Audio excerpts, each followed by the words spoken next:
McCarthy the same way his teammates did when his phone started blowing up.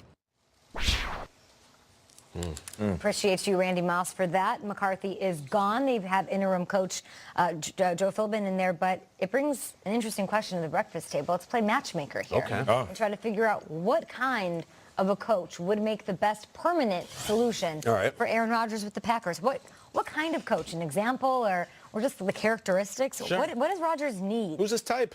For me, I'm going with a guy that can come in and be an authority. You can't have a coach that is more of a fan of Aaron Rodgers than he is an authoritative figure of the team and a guy that's bought into organization. And that's tough because Aaron Rodgers is so talented. He's so good. His resume is so strong that any coach, I don't care if you're 32 or you're 55, you're going to come in and you're going to think to yourself, wow, I get to coach one of the best quarterbacks of all time. But immediately, you got to take that feeling, you got to take that emotion, you got to take that enthusiasm, you got to take that fanfare, pull it out, and shove it right in your desk. Is that possible if the quarterback's making $35 million a year and you're going to make $2 to $4 million a year? Yeah, it is possible because as much as Tom Brady is the GOAT, Bill Belichick isn't always his biggest fan. Most of the time, he's his biggest critic, which is why Tom Brady is so successful and is why he constantly raises the standard for himself. Aaron Rodgers, he moves to the beat of his own drum. He's similar to Peyton Manning. I said it yesterday on the show. Now, I know Aaron Rodgers as far as me playing against him as a competitor and meeting him a couple of times off the field. But what I see and what I hear about him is he wants to control the narrative. He wants to coach everybody up on the field. And as we see when he's in front of the media, he will address his team like he's the head coach, saying we're piss poor, these guys aren't playing well, I need more. So the coach needs to take control of the situation as soon as he gets in the building. Yeah, that's gonna be so tough because of the disparity of the money and also because Rodgers has been there so long, right? So he's got the institutional knowledge. I actually think the team should lean on Rodgers and make it, part of the decision. I think he deserves that and he's earned that. Where if this is the case, 35 years old, making $35 million, let's not screw this up. Let's get in. And I think you got to go with a defensive coach. Interesting. Really? I think you got to go with a defensive coach. I think you got to have a guy who has proven himself already, has a resume, and someone that Rodgers can speak with on an intellectual level, but also with a football playing background. I've got a guy. I've got the guy that we saw Saturday night coaching in the Big Ten championship game, and his name is not Urban Meyer.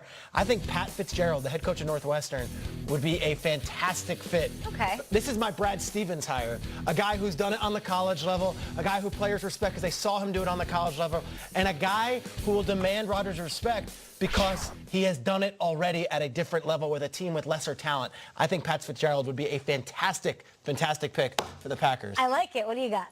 I'm going to go completely the opposite. I'm looking at this game, and I'm looking at this league, and we need offense. I think I want young. It's the last chapter of Rodgers' career. It's offense, too. You know, the Packers have put up 17 points 4 times this year. 17, and they've lost all 4. I look at it this way. You need new technology. You got to teach the grandparents to do the Snapchat, to do the IG stories. Rodgers isn't playing against Roethlisberger much more. He's not playing against Brady much. He's playing against Mahomes, Watson, Goff. We got to put up some points. I don't care if they're best friends. I don't care if the guys have made his bones. I want someone who can teach Rodgers new powers that he's never seen before. That's what I want. They need Josh McDaniels. Maybe. I think it's Josh McDaniels because he's young enough, intellectual enough to be on his level. He's worked with Brady. He's got the resume. He's got the resume, the pedigree, and I feel like he will hold him accountable. I think that I don't think Rodgers needs somebody who's going to tell him what he wants to hear. I think he needs somebody who's going to be tough on him, and I think that is Josh.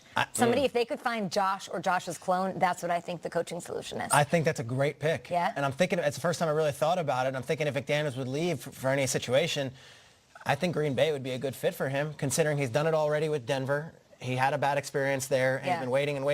But if anyone can come into Rodgers and say, hey, dude, I've dealt with someone bigger, better, and has done more, like he might be the only person that can point to his resume and say, I've dealt with better than you. He's innovative and young, but still old school, and he has that mentality from Belichick. And I'm just waiting for him to get a head coaching gig somewhere, whether it's in New England or elsewhere, to see what he can do on his own. That even just the chip on the shoulder that they have similarly, because Josh is standing in the shadow of Belichick and Brady, and then you have Rodgers just constantly the poster boy for chip on your shoulder. Oh yeah, it could work. I like that. No, I like that a lot. Still don't know what happened in that meeting with Mr. Kraft. No, we do not. I don't. Blood oath, Kyle. We know. That's the blood oath. You're right. Omerta! Yeah. Patrick Mahomes. Skulls.